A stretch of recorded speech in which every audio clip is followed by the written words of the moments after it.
Good morning, everyone. Well, good afternoon, actually. I wanted to welcome you to today's teleseminar. The focus will be on ADHD, and today Dr. Crystal Peairs, owner and head clinician at Lafayette Square Chiropractic Center, will be presenting. Dr. Peairs has been in private practice, specializing in family-based chiropractic wellness care for 10 years. She was also an instructor at Logan College of Chiropractic for 7 years. This June, Dr. Peairs was recognized by her peers in St. Louis Magazine as one of the top 20 chiropractors in St. Louis. She was also voted as one of the top 3 chiropractors in St. Louis by OpenCare.com, whose ratings depend solely on patient reviews. Today's topic is of special interest to Dr. Peairs because she herself has struggled with ADD and ADHD symptoms throughout her life. In grade school, she struggled academically and put her focus on sports because that's where she excelled. In college, she managed to maintain an A-B average, but doing so required her to study 3 to 4 times as long as most of her friends when taking exams. Then when Dr. Crystal started school at Logan College of Chiropractic, she knew that she had to do something different in order to succeed in such a challenging program. Despite her apprehension, she chose a qualified mental health professional and went through a series of tests. After those tests, she was indeed diagnosed with severe ADD. The person who diagnosed her actually told her that it was shocking she had been so successful academically to date, and that it was probably due to an exceptionally high IQ and work ethic. Dr. Crystal, at that point in time, chose to go on Concerta, a Ritalin-like medication, because she was concerned about her ability to keep up with the rigorous program that is required at Logan. She was also given a testing environment where she was allowed to take exams by herself without the distractions of other students present, and found this extraordinarily helpful. However, once Dr. Crystal graduated from chiropractic school, she knew that she did not want to be on the medication she was taking for the remainder of her life. She had to figure out how to start and run a successful practice in some other way. She was experiencing significant side effects from the medications and knew that there had to be a better way for her. That is when she began to research and utilize holistic health options for managing her ADD symptoms. Since that time, Dr. Crystal has helped many patients in our practice develop similar coping mechanisms and skill sets. She will be sharing this holistic approach to living with ADD and ADHD with everyone on the call today. Dr. Crystal, I'll let you take it from here. Great. Thank you very much, April, for that introduction, and thank you to everybody who is on the call. The title of our teleseminar today is Focus, and it's Releasing Your Mind from ADHD. Having ADHD, being the parent of a child who has ADHD, or being the coworker of an adult with ADHD can be challenging. Fortunately, there are ways to improve the symptoms of ADHD naturally, and we're going to discuss those today. The first thing we're going to talk about is prescription medication. Most of us are aware that prescription medication is the most common treatment for ADHD symptoms. There are currently several medications on the market that help control the symptoms. These medications do their best to mask the symptoms, but as soon as the medication wears off, oftentimes we will see the symptoms return. The other disadvantage of ADHD medications is that they have a plethora of side effects, including nausea, stomach pain, loss of appetite, vomiting, irritability, mood swings, increased anxiety, fatigue, headaches, dizziness, insomnia, increased blood pressure, increased heart rate, hallucinations, severe rash and blistering, shortness of breath, seizures, numbness in extremities, and in extreme cases, bipolar disorder can become present. Studies have shown that the younger the patient is when they start taking ADHD meds, the more severe the symptoms can become. The second thing that we're going to talk about is analyzing the problem. While some people do have ADHD, it is a widely misdiagnosed disorder. If you your child or a coworker has been diagnosed with ADHD, or you believe that he or she may have it, make sure that the diagnosis comes from a reputable mental health professional that specializes in ADHD diagnosis. Getting a second opinion may also be a good plan before seeking treatment for any condition. It is important to talk to the person about the difficulties that he or she may be having to get to the underlying cause. There are other non-ADHD causes for the inability to focus, and they include dyslexia, other learning disabilities like concentration deficit disorder. We see that the learning style does not match the teaching style. The material could be too advanced, but also on the other hand, being bored in school or at work can also lead to trouble concentrating, especially if it's something that's too easy. If you believe that perhaps your child is not being challenged in school, you may want to consider asking the school to provide an aptitude or intelligence test and have your child placed in a class that would be more stimulating. We also know that there can be struggles at work, and so to help adjust to your job, you may want to consider enlisting the help of a career counselor or executive coach. He or she can help offer you guidance on any issues that you may encounter, and they can also help you work through job situations that you find to be the most troublesome. There can also be emotional or behavioral causes, such as tension at home. There could be a bullying situation, and this bullying situation doesn't necessarily just have to occur in school. We see this in workplace as well. Should conditions like post-traumatic stress disorder, generalized anxiety disorder, or depression be present, we might want to look into those as well. And there are stresses that can also impact concentration. Diagnosing ADHD incorrectly can be detrimental to a person's emotional and physical well-being, especially when the solution is medication. Fortunately, there are natural remedies to help alleviate the symptoms of ADHD, and these natural products do not have negative side effects. So even if someone is misdiagnosed with ADHD, it is treated with natural, healthy remedies, and their body can only improve with them. The third thing we're going to talk about today is creating a helpful environment. And when I talk about that helpful environment, it's more like creating a positive environment for those with ADHD. Every person has challenges, and we want to make sure that the person with ADHD knows that he or she is loved and appreciated. Having ADHD does not mean that they are less valued, and we oftentimes learn that ADHD individuals have a lot more creativity, and spontaneity sometimes can be used in a positive way, and they're just not going with the flow like everybody else is. So there are many attributes that are good for ADHD people. We just need to make sure that they understand that value. People with ADHD can thrive in a supportive environment. It is important to create structure in your day, and this is not just for people with ADHD, it's also for people that don't have it. And the key for that is to develop a daily schedule, and that daily schedule can help you stay on track to get things done. It can also help you feel more secure to have a set routine. On the job and in-school tips that are helpful is to find peace. Ask to work in a quiet space where you won't be easily distracted. That really helped me when I was a student at Logan. When I was having my diagnosis done, the professional that worked with me, he said, you might be in a situation in which you're taking a test and the person sitting next to you sneezes and you have the answer right there in mind.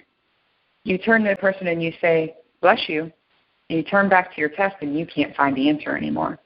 So that peaceful situation to take tests was very helpful for me. Keep organized. By staying organized, you have a better chance of keeping track of homework or tasks or projects. You want to buddy up. Work with a manager or colleague who is well organized and can help guide you through projects from start to completion. Book it.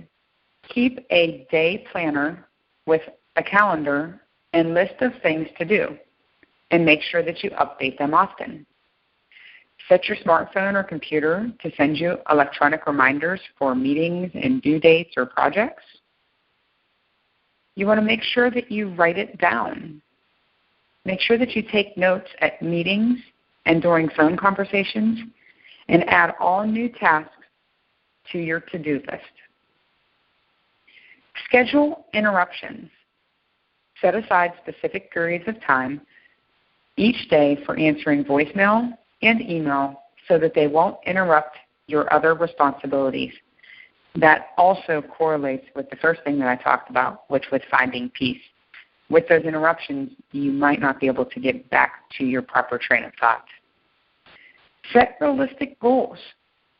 Break up your days into a series of individual assignments and only try to tackle one task at a time. Use a timer to let you know when to move on to the next task. Reward yourself.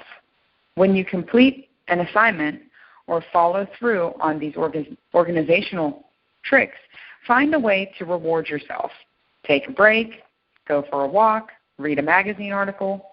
For big goals, go out for a special lunch or get yourself something that you've been wanting.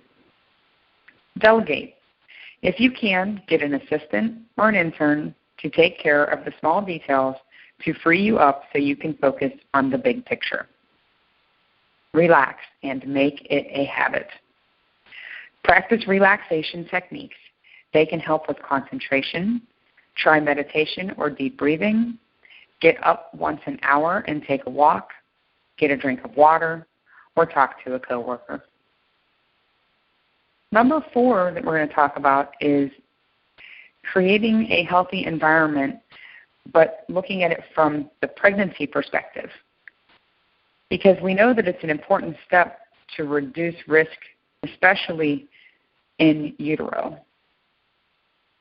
So when you're dealing with a healthy body during pregnancy, we can oftentimes help your child to avoid developing ADHD. Studies have found that women who smoke tobacco or consume alcohol during pregnancy have a greater chance of having children with ADHD. Eating a natural, healthy diet while pregnant will help ensure that your children will have the nutrients they need to develop a healthy mind and body. Try to stay relaxed during your pregnancy and get plenty of sleep, as not to cause stress on the baby while in utero. Number 5, we're going to talk about eating nutritious foods. Having a balanced, healthy diet with nutritious foods can help the body and the mind function optimally. It helps because it eliminates that physical, sluggish feeling, and oftentimes there can be a mental fog that's also associated with that. You want to make sure that you eat protein. Not only is protein necessary to build healthy muscle, but it also promotes alertness in the brain, while carbohydrates can oftentimes trigger fatigue. You want to eat omega-3 fatty acids, and these items are found in cold water fish, oils, avocados, nuts, and seeds. The body cannot make these on its own, so it is important that they are part of your diet. Omega-3s contribute to several facets of brain function, including sending neurological signals and creating dopamine. The lack of dopamine can cause ADHD. Remove allergens from the diet. These can interfere with proper brain function. If you're having trouble determining which part of the diet is a problem for you or your child, try an elimination diet. As your chiropractic office, we help you through this process. Just contact us after this teleseminar, and we can set up a time to discuss your specific needs. Number 6 is eliminate sugar and processed foods. Sugar has been known to worsen the symptoms of ADHD, including inattention, hyperactivity, irritability, and mood swings. Sugar also compromises the immune system. It contains no essential nutrients and can make it more difficult for the body to process out toxins. Number 7 is to remove all additives and dyes. Remove additives, dyes, or preservatives from your diet. If it is not natural, do not eat it. I usually talk to my patients about this by telling them to pick an item and look at it. And I ask them to say to themselves, is this item closer to life or closer to death? And what I mean by that is this item picked off of a vine? Did it grow on a tree? Did it grow in the ground? Or was it created in a factory? We know that the items that are natural are better for our body and they're easier to process, and that's why I talk about that. Many dyes are synthesized from petroleum, and this can carry toxic byproducts, including mercury, arsenic, or lead. Studies have shown that food dyes, specifically yellow 5 and yellow 6, increase hyperactivity in children, especially those who have ADHD. Dyes have been linked to long-term health problems and disease. Number 8 is consider whole food supplementation. Getting enough of the nutrients we need in our diet can be a challenge. So you may want to consider adding whole food-based supplements, such as Juice Plus. This supplement is made from 17 different fruits and vegetables, which in our opinion are the most basic and important building blocks for good health, including brain function. The next one is Nordic Naturals, and these are fish oils. We suggest choosing a high DHA blend. Nordic is a third-party tested company, and they do this to ensure that there are no heavy metals in their product. And this is an issue due to our polluted oceans. It provides healthy fats, crucial for brain development and function. That's what the DHA does. We have some standard processed products that are helpful. The first one is OPC Synergy. It is a powerful antioxidant blend that includes green tea and grapeseed extract. It is able to permeate the blood-brain barrier and provide antioxidants to delicate brain tissues. And then there's a Bacopa complex. This product is an herbal blend that is clinically proven to improve brain function, concentration, and memory. It is also demonstrated to help calm nerves. Lastly, you may want to also incorporate bentonite clay for 3 to 6 months to help bodies detox from heavy metal toxicity.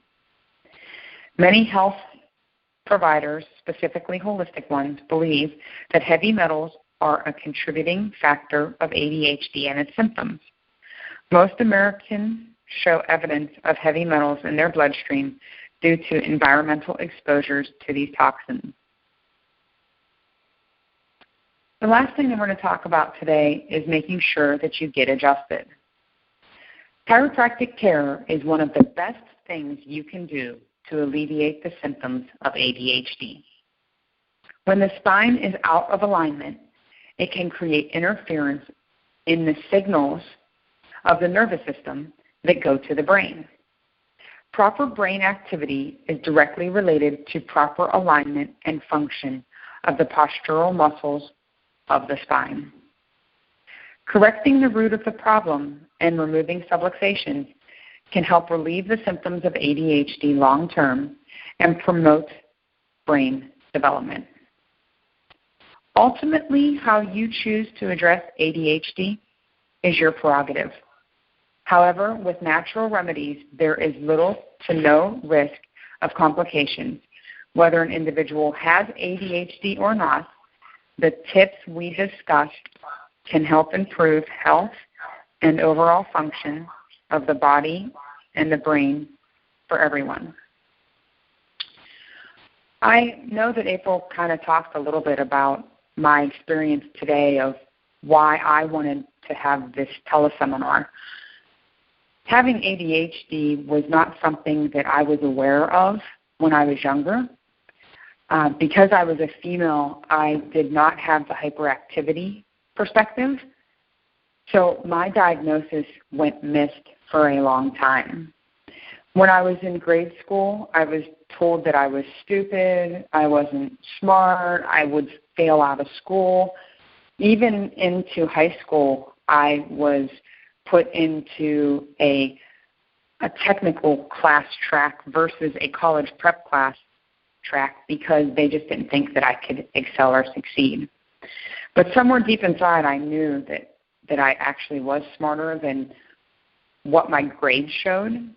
And I was fortunate enough to have been a student athlete, which allowed me an outlet for success where I was able to have that uplifting, positive remarks from my coaches and people really impressed with my athletic ability.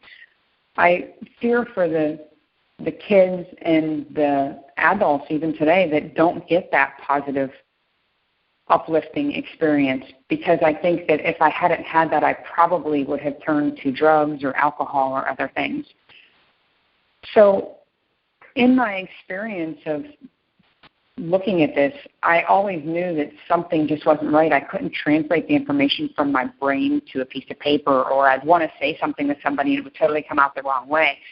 And after I got my diagnosis, it all made sense. Little things, my doctor told me, he said, yeah, you have a disorder of written expression. And what that means is if you write something down while you're on the phone, what you write down does not even resemble what you heard when you were writing it down. And so it was just interesting to see. I was like, oh, yeah, I always wondered why when I was in school I could sit through a class and I could write notes and they didn't make any sense. But if I looked at my neighbor's notes, I could totally understand everything their notes said. And so I'd oftentimes ask my classmates for their notes. I'd copy them and I'd study from them. And so I had to learn all these coping mechanisms, not only when I was a student, but also in my practice and in my life. But the one thing that I learned from my experience with taking the medications was that for the first time in my life, I understood what people said when I was taking these medications. They'd say, well, Crystal, just sit down and study. Just focus. And for the first time, I remember taking that medication, and I could totally zone in. I could read a sentence one time. It absolutely made sense. I could comprehend it. I could recite it. I could rewrite it. But the thing that I lost was my creativity. I lost my personality. I didn't want to talk to people. I oftentimes explain it like I was standing in a dark tunnel, and there was nowhere to go, and I could see in the distance there was this hazy, foggy light, and I could see it, but I just couldn't get to it. And so I knew that I had to go off of these medications. And so I used the medications when I needed them, but then I had to incorporate a lot of the things that I shared with you today. Getting better organizational skills, taking supplements, eating a healthier, better diet. And that's why I really wanted to reach out to you all today and share this information. So if you have questions, you want to discuss this in greater detail, feel free to just contact us. You mostly know our information. April will make sure that you get that. And thank you so much for being on the call today. We really appreciate it. Thank you so much, Dr. Crystal, for leading this teleseminar. I know that it is always difficult for professionals to share their own personal struggles in life, but I know that for me, that knowing that other people who have been as successful as you have been in your life is oftentimes encouraging to me, because I realize that we all do have struggles and things that we have to overcome. And that really we can learn and grow and become better, well-rounded people who are better able to impact our communities because of that. So thank you very much for that. In closing our teleseminar today, I know many of you that are on the call may already receive chiropractic care at our office, and if that's the case, please know that we love taking care of you. If you are not currently getting adjusted on a regular basis, we also want you to know that now is your opportunity to explore what chiropractic care can do for your health and the health of those you love. As a thank you for being on this call, just call our office today. Our phone number is 314-436-3050 and ask for the Focus Teleseminar Special. We will then send you a $50 gift certificate that can be used towards a new patient health consultation for yourself or someone that you love. Remember that your nervous system controls everything, so it just makes sense to have a doctor on your healthcare team that specializes in the care of that system. Our one disclaimer is that legally we are not allowed to offer this discount if someone has been part of a personal injury problem or has Medicare. All right, I think we are good, and I thank everybody for being on the call. Bye, everybody. Have a great day. Have a good day. Bye-bye. Thank you.